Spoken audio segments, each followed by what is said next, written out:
Bismillahirrahmanirrahim. Assalamualaikum warahmatullahi wabarakatuh. Pada video ini saya akan memberikan contoh sekaligus membahas mengenai triggers, storage function, dan storage procedure. Baiklah, langsung saja. Langkah pertama, jangan lupa kita mengaktifkan dulu MySQL. Di sini saya menggunakan sum, kemudian kita atur direktorinya sum MySQL bin. Selanjutnya kita konekkan. Kita lihat database apa-apa saja yang ada di sum MySQL bin. Nah, sudah terlihat. Nantinya saya hanya menggunakan dua database saja, yaitu akademik dan contoh 2. Untuk yang pertama, saya menggunakan database akademik.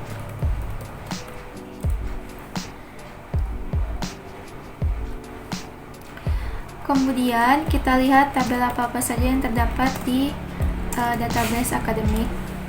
Ada tabel log underscore mahasiswa, mahasiswa, dan prodi. Lalu kita buat duplikat dari ketiga tabel ini.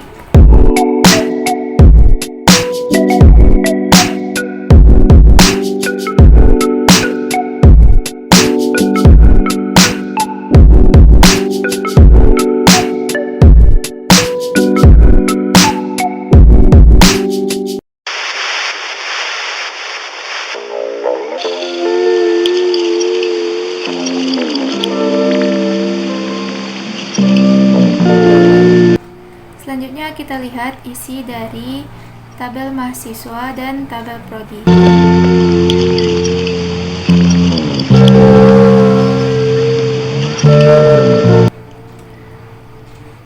Nah, pada tabel kopi mahasiswa terdapat kolom name, nama, alamat, dan kode prodi. Kemudian pada tabel kopi prodi terdapat kolom kode underscore prodi, nama underscore prodi, dan jurusan.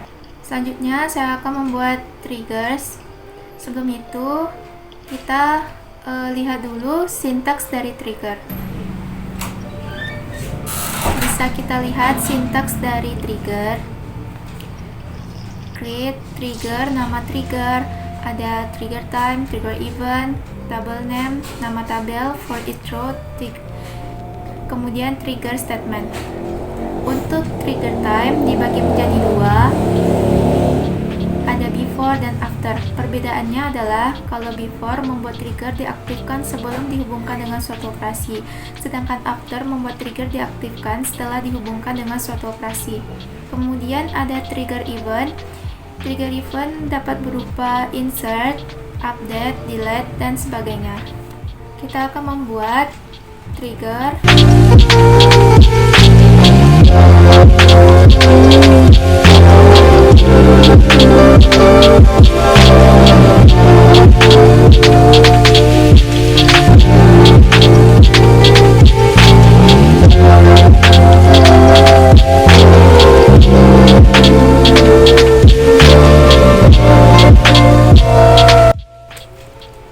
Kemudian kita buat insert.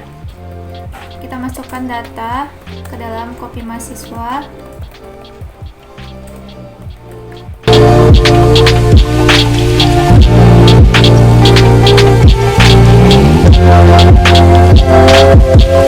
Lalu coba kita lihat tabel dari kopi log MAS. Nah, di sini sudah ada trigger tambah data, dan waktunya itu waktu yang sekarang 20:11. Tanggalnya juga tanggal sekarang. Dan kalau kita lihat tabel dari kopi mahasiswa,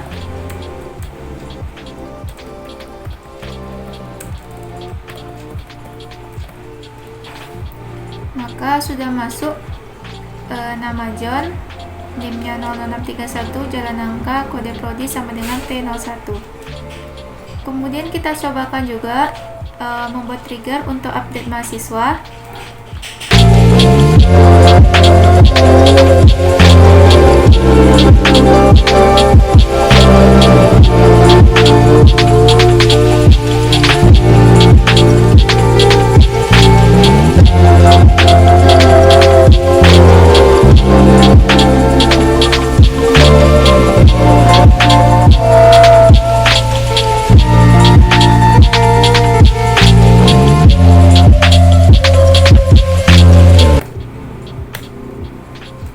Lalu kita lihat tabel copy lognya.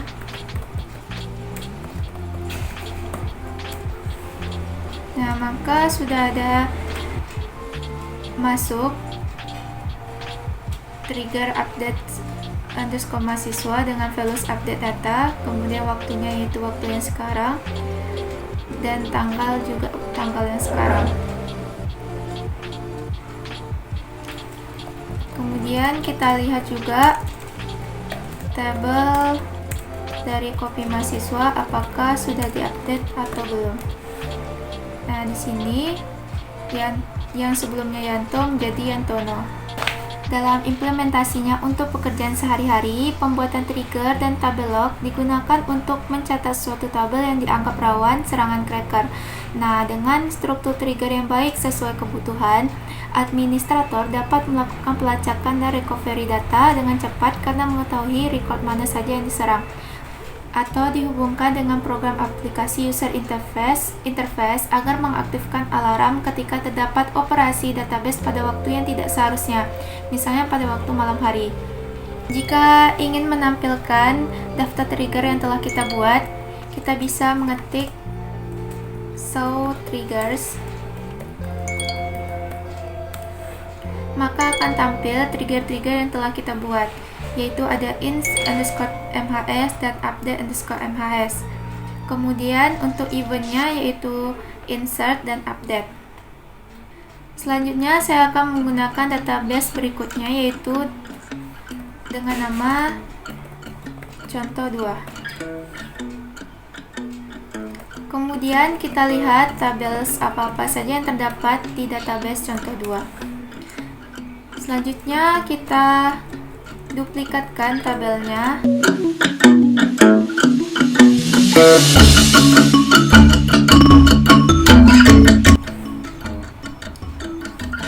Kita lihat isi dari tables accounts.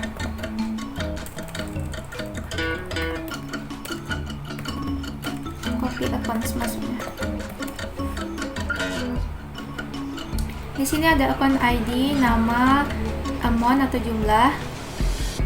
Jumlah di sini maksudnya jumlah uang. Kita misalkan aja 1.500. Selanjutnya kita akan membuat prosedur dengan nama penarikan.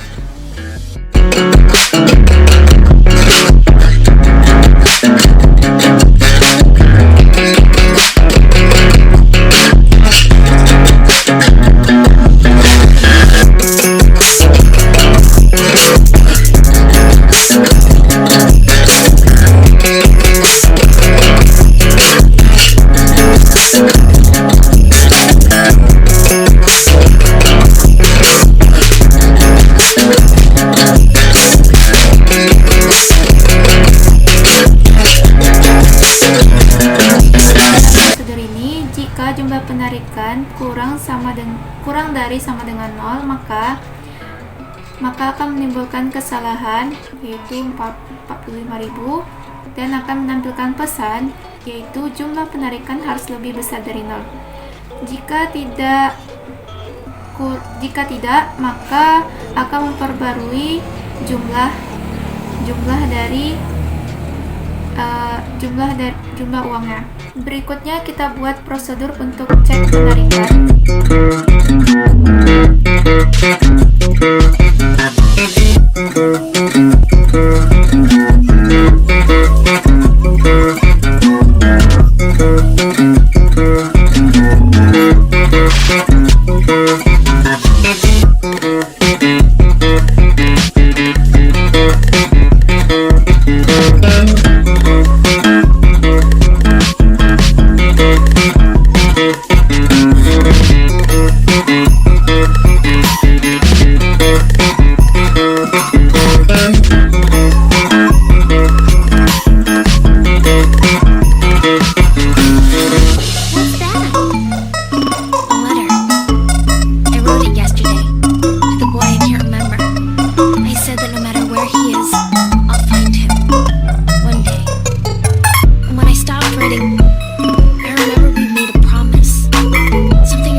penarikan saldo akun saat ini. Yang kedua, atur jumlah yang dapat ditarik.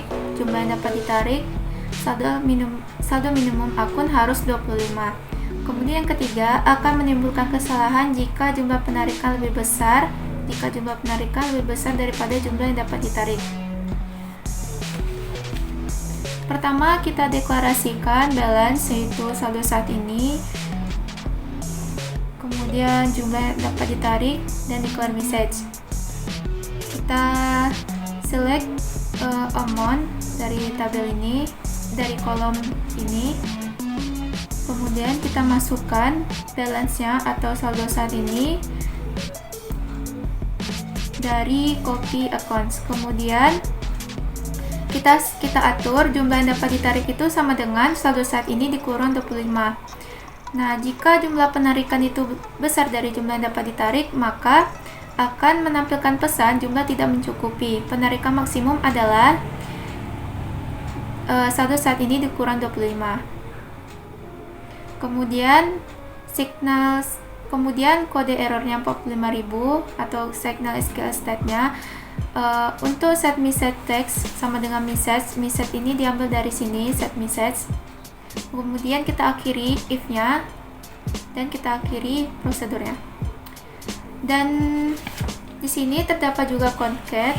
Concat itu adalah fungsi bawaan dari MySQL, yaitu berfungsi untuk menyambung string atau menggabungkan string hasil query. Selanjutnya kita buat trigger yang memanggil storage procedure.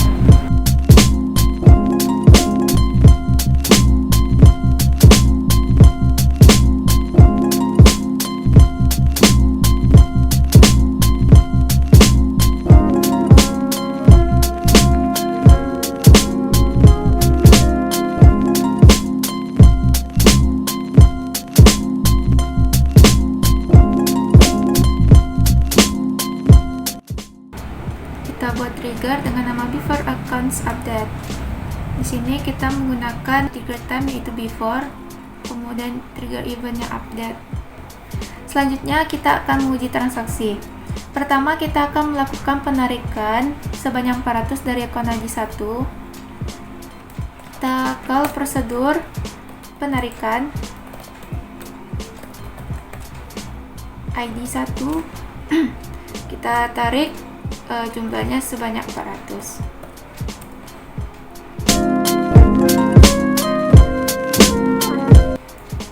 Kemudian kita coba lihat tabel dari copy accounts where account ID-nya itu 1.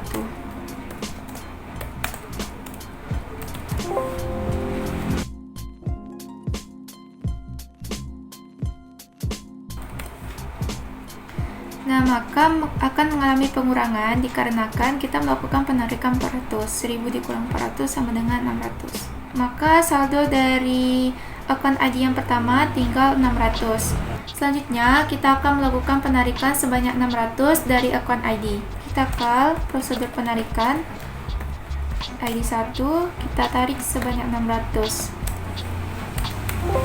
Nah, maka akan menampilkan pesan jumlah tidak mencukupi. Penarikan maksimum adalah 575. Kenapa 575? Dikarenakan tadi kita membuat prosedur untuk jumlah yang dapat ditarik itu adalah sama dengan saldo saat ini dikurang 25. Saldo saat ini yang dipunya John Doe yaitu 600 dikurang 25 sama dengan 575. Maka penarikan yang dapat kita lakukan yaitu sebanyak 575. Kita coba call penarikan 1575. Kita lihat tabel copy accounts.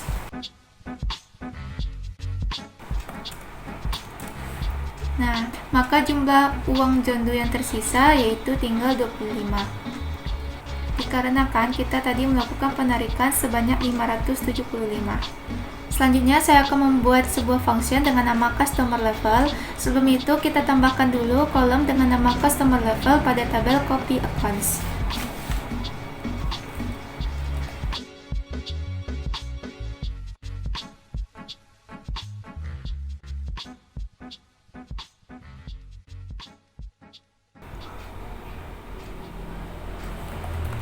Dan coba kita lihat.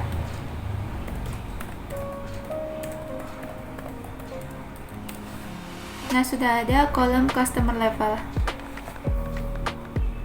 Selanjutnya kita buat storage function dengan nama customer level.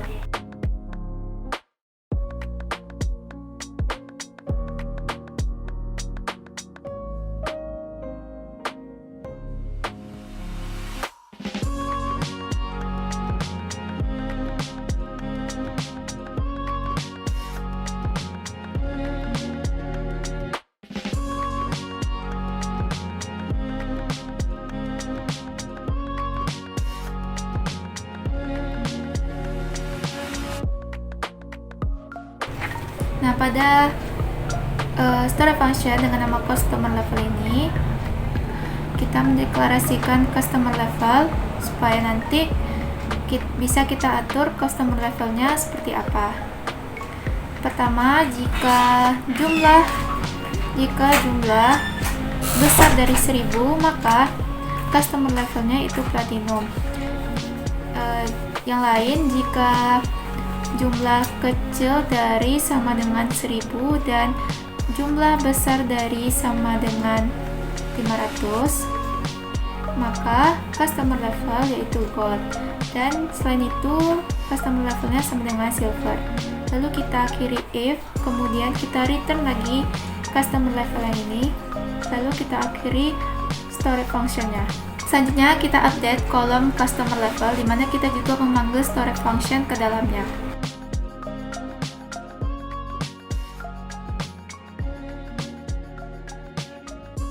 Lalu kita lihat hasilnya gimana.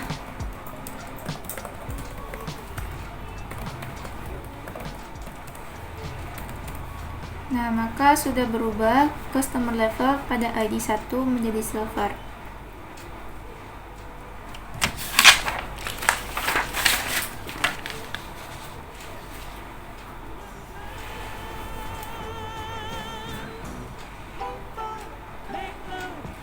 Selanjutnya kita buat storage prosedur yang di dalamnya juga terdapat storage function.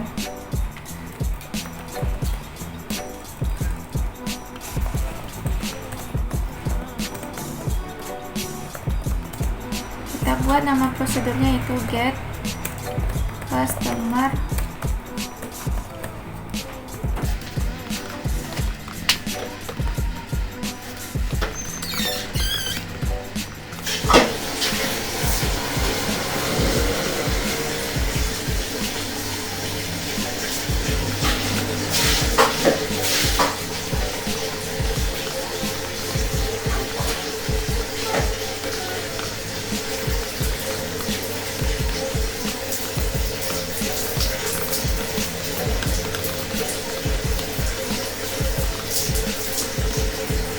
Pada prosedur get customer level, pertama kita deklarasikan dulu yaitu kredit yang nantinya pada prosedur get customer level, pertama kita deklarasikan dulu kredit dengan tipe data desimal, kemudian kita select kolom credit limit pintu kredit from dari tabel copy accounts, di mana account ID-nya sama dengan account number. Kemudian kita buat dulu kolom credit limit.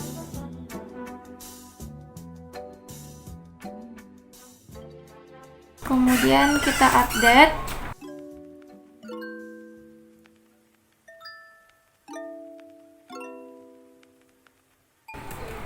Kita lihat hasilnya. Nah, sudah ditambahkan credit limit pada akun ID 1 yaitu min131. Kemudian kita call prosedurnya, call get customer level. Oh ya, di sini kita memanggil function dari customer level. Jadi prosedur ini juga memanggil storage function. Nah, selanjutnya kita call prosedur get customer level.